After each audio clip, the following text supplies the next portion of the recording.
And now a preview of what's to come. Snowstorm. It's dumped 1 meter of snow on the Black Hills of South Dakota. Residents there are digging out. Hydra's out. Cars are stuck. Skid steers still work, but so do wheelbarrows.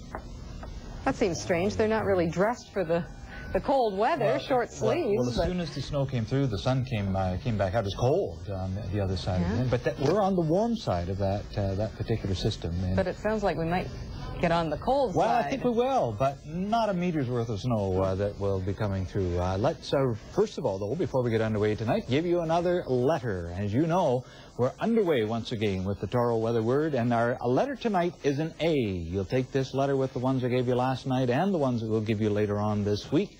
Put them all together and unscramble the word and send it on into the contest. And that, of course, you'll be able to do sometime Friday night or over the weekend. We'll make the draw 1 week from this Friday night.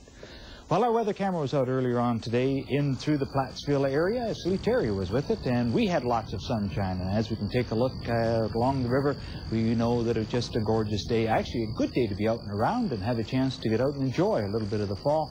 Certainly, it's a lot more enjoyable than we saw in through the Dakotas. Well, here's the system. As you can see, it's still to the west of the Great Lakes Basin. As I say, we are on the warm side. That cloud has pushed across the area. The rain associated with that system has now started to push across the region. The low-pressure system continues to develop, and so the wind is starting to or continuing to pick up in speed. We better check our Doppler radar then and find out where the rain is. As we took a look just a few moments ago, we saw that the leading edge was just moving towards Kitchener, still on the way, actually probably just moving past that Plattsville area. The whole system, though, moving in, or at least this rain system, is moving in an eastward direction. From time to time, we have had a few thunderstorms reported in it, but as we take a look at it now, really can't see too many in the way of thunderstorms, but we do have the rain that is moving across the region. Let's put it all together then on that national map, and we can find, first of all, a high-pressure area that did have the clear skies, and you can see that that has continued to push in an eastward direction. But the main system is the low that is developing in through the Missouri area. As it's been picking up, as we talked about last night, first of all, moisture that is coming to the south, and now that it is headed right up from the Gulf of Mexico, lots of moisture feeding into the system. On the far side, though, as we can take a look, this cold air that has been punching down behind it. We have support for this low aloft. We also have then this cold air, as I say, that is coming in, blizzard-like conditions in some of the Dakotas earlier on this morning, and that is going to help to develop this low-pressure system. And so I really am looking at winds becoming quite significant with this low-pressure area. Earlier on today, the cloud was just moving in, and as we can see, it has now continued to push in an eastward direction, not too far from Kingston. There are a few little breaks in it, and as we take a look further to the west, we can find a break in the cloud cover itself. But the low will continue to develop over the next 24 to 36 hours. It is moving in a northeast direction. The front, though, will continue to occlude out and move across the area. So we will be looking at the heaviest rain overnight tonight. The winds will be picking up in speed, first of all, from the southeast and then to the southwest.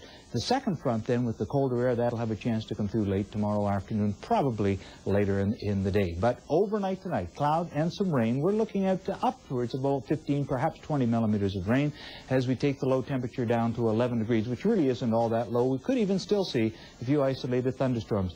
Gusty winds going to be the main story tomorrow. Southwest 40 gusting to 70. Do look for cloud to dominate. Could see a few breaks in the cloud cover. The showers should be pretty well isolated as we decrease the chance of showers down to 30%.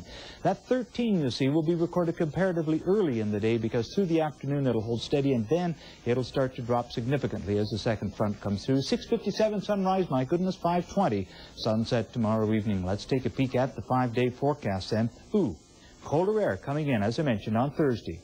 We'll go with a high temperature of 8. Again, a windy condition with the winds out of the west and then a little bit to the northwest late in the day. We'll look on Friday with a high temperature just of 5. Again, strong winds coming in out of the northwest. We could even, particularly to the north of the city, overnight into the early hours of Friday morning, see a few flakes of snow that will be coming down. And again, Saturday morning, as you see, as the low temperatures drop down to -2.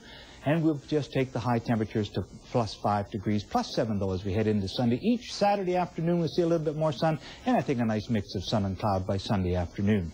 On the almanac page, how we've done with the temperature today, well, a high of 12 and a low temperature last night right down to the 0 point, so that's pretty close to what we expect at this time of the year. Currently, the wind is out of the south-southeast to 20 kilometers an hour, the relative humidity 57%, our barometer continuing to fall as the low-pressure system continues to develop. Current temperature in London, 11 degrees, same as it is in Bothwell. And Sarnia coming in tonight at 12 degrees, and that really should say Bothwell. That is there. I'll be back later on News Now to update the 5-day forecast.